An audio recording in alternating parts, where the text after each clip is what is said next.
Mr. Speaker, Mr. President, members of the General Assembly, distinguished guests, and my fellow Marylanders.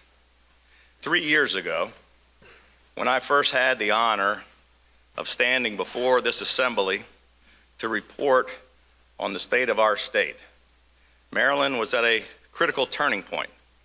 Our state economy was floundering and lagging behind the rest of the nation. Maryland was losing businesses, jobs, and taxpayers at an alarming rate. Too many of our families and small businesses were struggling just to make ends meet. The people of Maryland had become frustrated with politics as usual. Our state was at a crossroads, and we faced a pivotal choice, a choice between continuing in the same direction or putting Maryland on a new and better path. And all of us had to make a choice between serving a political party or serving the people of Maryland. One only need look to Washington to see the destruction that is caused when hyper-partisanship and inflammatory rhetoric permeate the debate and erode our faith in the institutions of government. When I stood on the steps of this historic State House 3 years ago to give my inaugural address, I said that the politics that have divided our nation need not divide our state. And I warned against wedge politics and petty rhetoric used to belittle our adversaries and to inflame partisan divisions.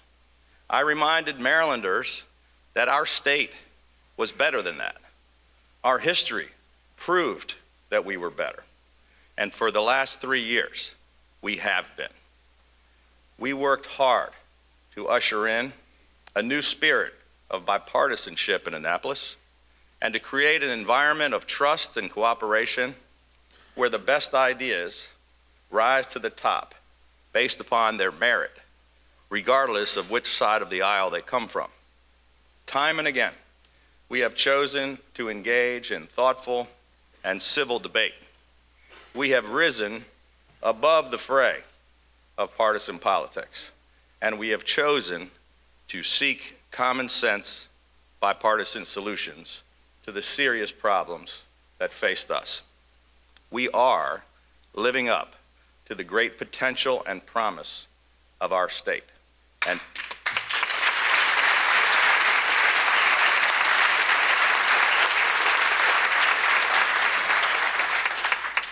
And together, we are changing Maryland for the better.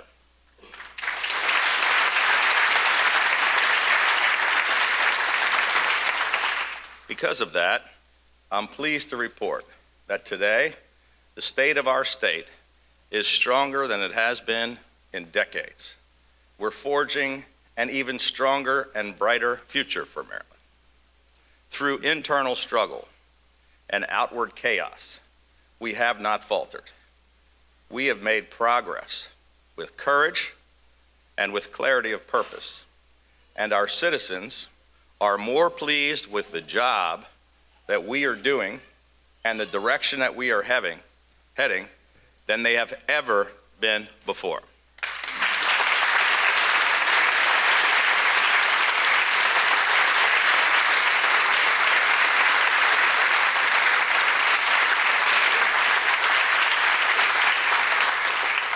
Together, we have been doing what Marylanders do best. We are leading by our actions and by our example. And ladies and gentlemen, we cannot afford to turn back now. 3 years ago, our most pressing task was to grow the private sector, put more people to work, make Maryland more competitive, and to turn our economy around. And that is exactly what we have done.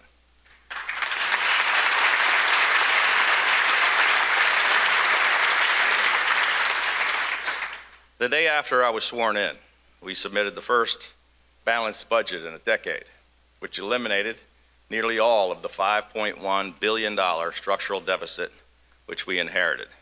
We did it while cutting taxes 3 years in a row.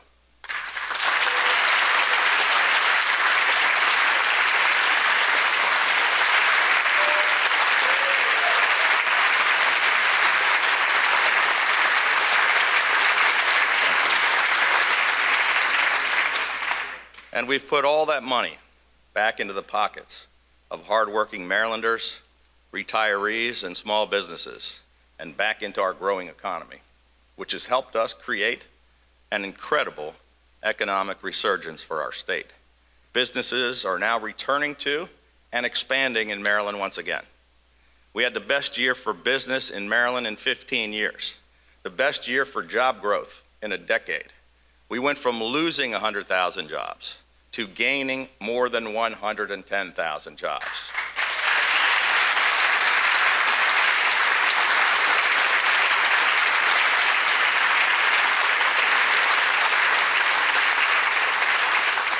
We've had the fastest job growth in the Mid-Atlantic region and one of the strongest economic turnarounds in America.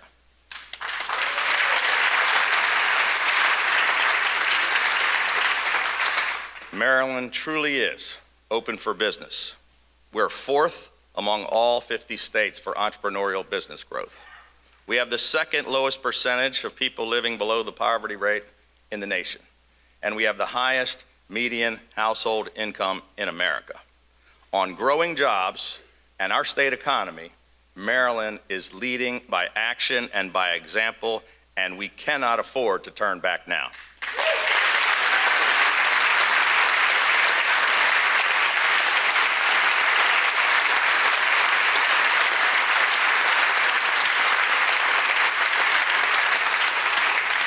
This year, let's work together to protect hardworking Marylanders from the impact that the federal tax overhaul will have on Maryland's state and local taxes.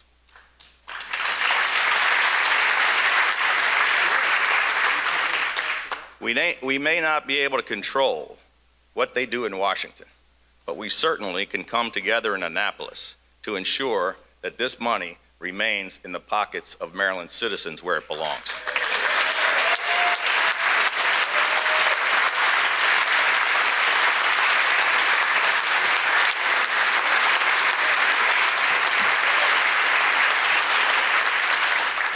And we can protect Marylanders from health insurance rate increases caused by the failures in Washington. Let's develop bipartisan solutions to stabilize rates. Last year, we worked together with you to enact the More Jobs for Marylanders Act, which has encouraged and incentivized manufacturers to create more jobs where we needed them the most. And we worked together to enact the Hometown Heroes Act of 2017. This year, let's work to pass the More Jobs for Marylanders Act 2.0 to expand the reach of this successful program to additional jurisdictions and to other business sectors. Let's expand the Hometown Heroes Act to include our correctional officers. And this year, let's finally move forward on our bill to eliminate taxes on the retirement income of our military veterans.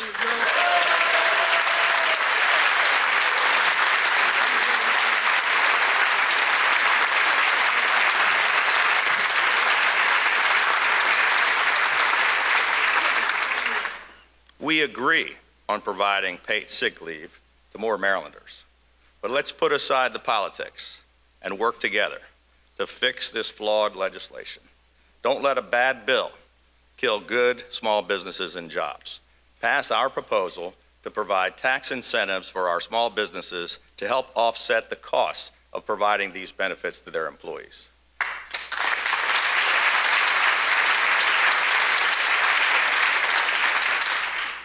We don't want Annapolis to become like Washington, where bad policy is passed with a promise that a fix will come later.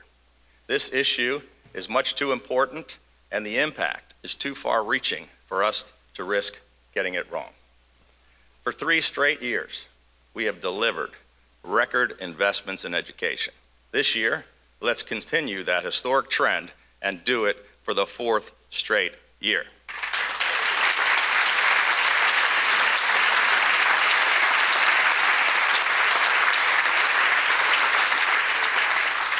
Our budget provides an unprecedented $6.5 billion for K through 12 education, which is more than the legislative formulas call for. We ensured that every single school system in Maryland will receive increased funding from the state. Our capital budget invests an additional $365 million for school construction funding, the largest investment in school construction in a decade. Fully 70% of our capital budget is dedicated to education. Let's ensure that every single child in Maryland has access to a world-class education, regardless of what neighborhood they happen to grow up in. Maryland is home to America's most educated workforce, with the highest concentration of doctoral scientists and engineers in the nation. We're third in the nation for research and development intensity, second among all 50 states for concentration of STEM employment, and we were recently named the most innovative state in America. On education, Maryland is leading by action and example, and we cannot afford to turn back now.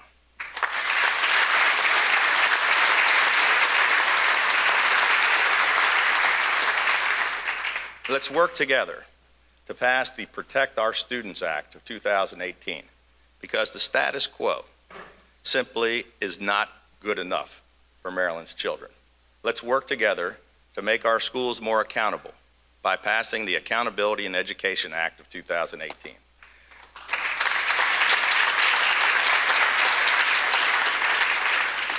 No child should have to pay the price for the mistakes of adults who have failed them. This is too important to play politics. This is about our children and their futures. It's about giving every Maryland child opportunities and a hope for a better future.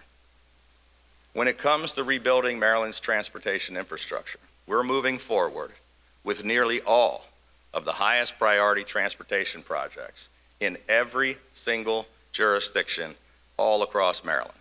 We're making record investments for innovative traffic relief with major improvements to the Baltimore Beltway, I-95, the Capitol Beltway, Route 270, and the Baltimore-Washington Parkway. We have nearly 1,000 projects totaling $9 billion currently under construction from one corner of the state to the other, and we have already repaved more than 8,000 lane miles, which is more than 1/3 of our entire state highway system. Construction of the long-anticipated Purple Line is underway, which represents the largest public-private transit project in America. We've been breaking records at the Port of Baltimore for 3 straight years, and BWI Marshall has become the #1 airport in the region and one of the most thriving airports in the nation.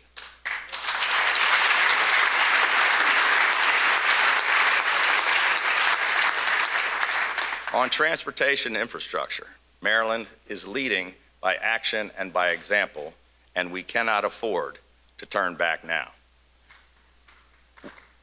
We have fully funded the Chesapeake and Atlantic Coastal Bays Trust Fund and Program Open Space.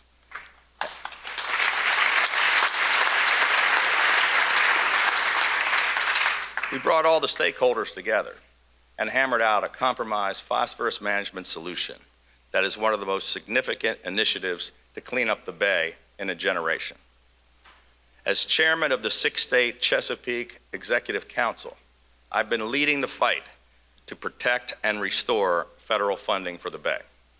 And our administration has committed $4 billion toward wide-ranging initiatives to protect the Bay. On its latest annual report card, Chesapeake Bay received its highest score in a quarter century. We pushed for landmark legislation to cement our state's position as a national and international leader in combating greenhouse gas emissions. We expanded the Climate Change Commission. We enacted the Clean Water Commerce Act, the Clean Cars Act, and several other bills to protect our environment and to grow clean energy investment and green jobs. And we enacted clean air standards, which are stronger than than 48 other states and nearly twice as strong as the Paris Accord recommendations.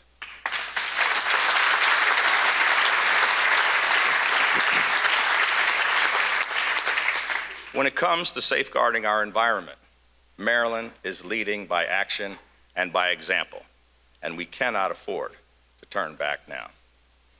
Last year, opioid-related deaths exceeded deaths from both firearms and motor vehicle fatalities combined.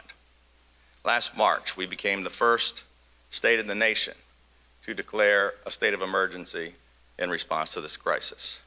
We have committed $500 million towards fighting the heroin and opioid epidemic and substance use disorders with a four-pronged approach focused on education, prevention, treatment, and enforcement.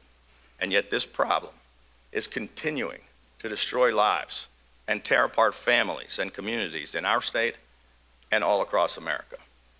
2 weeks ago, I got a letter from Karen Dolch, a mom from Salisbury.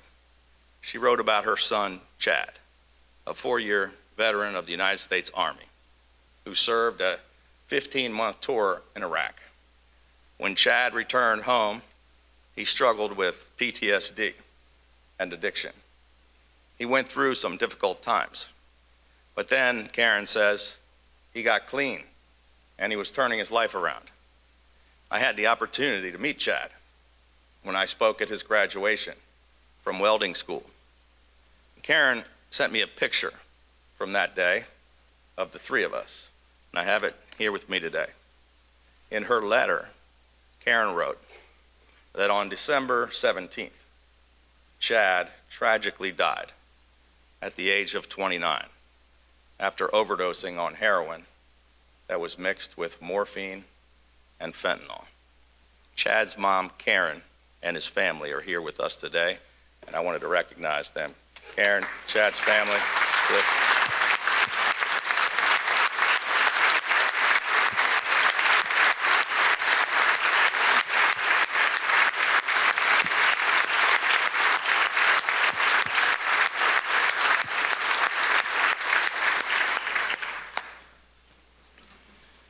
It was tough for Karen to be here today, but she wanted to honor Chad. She wanted to show us that when we talk about this crisis, we are really talking about fighting for all of the Chads and the Karens out there, for all of the lives cut too short and all of the families that will never be the same. That's why, no matter how hard it is, we cannot ever give up this fight.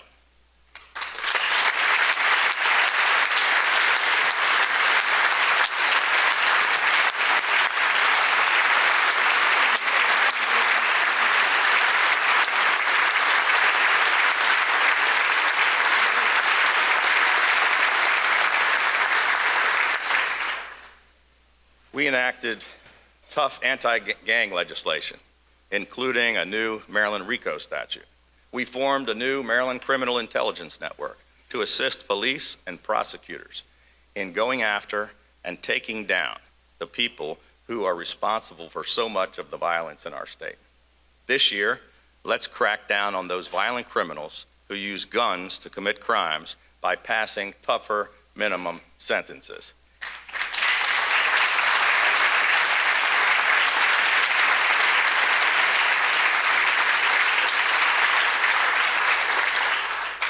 And pass truth in sentencing legislation to require that repeat violent criminals serve their full sentences without the possibility of suspension, parole, or probation.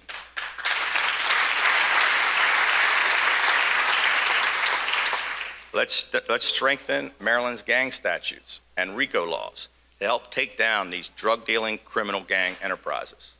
Work with us to classify felony human trafficking as a violent crime.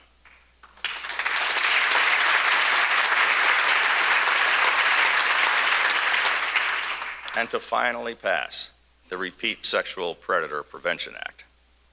And no rapist should be allowed to maintain parental rights, and no victim should be forced to interact with her attacker. I commend you for finally passing the Rape Survivor Family Protection Act, and I will sign it into law the moment it reaches my desk.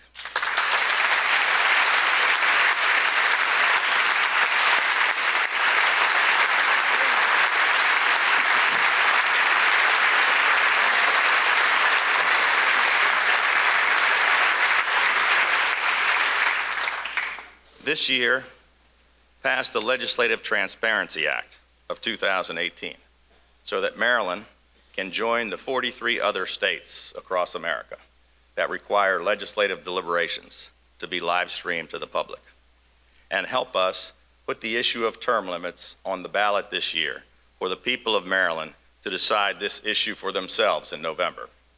And in order to uphold the public trust, to truly represent the interests of all the people that we were elected to serve, let's put partisanship and self-interest aside and join together with the overwhelming majority of Marylanders to end the practice of partisan gerrymandering in Maryland.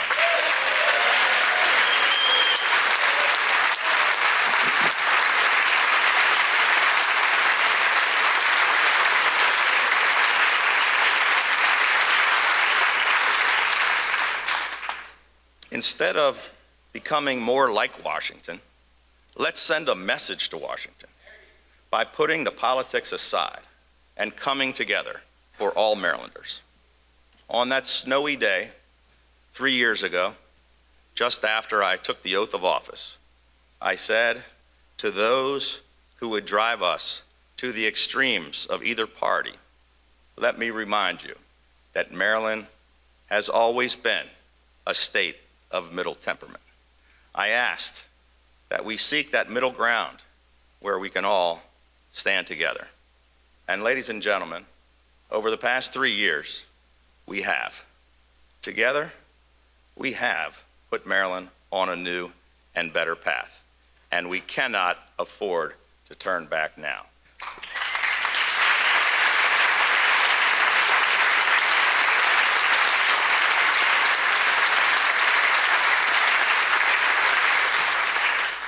Let's keep moving forward.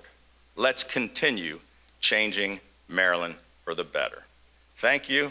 God bless you, and may God continue to bless the great state of Maryland. Thank you.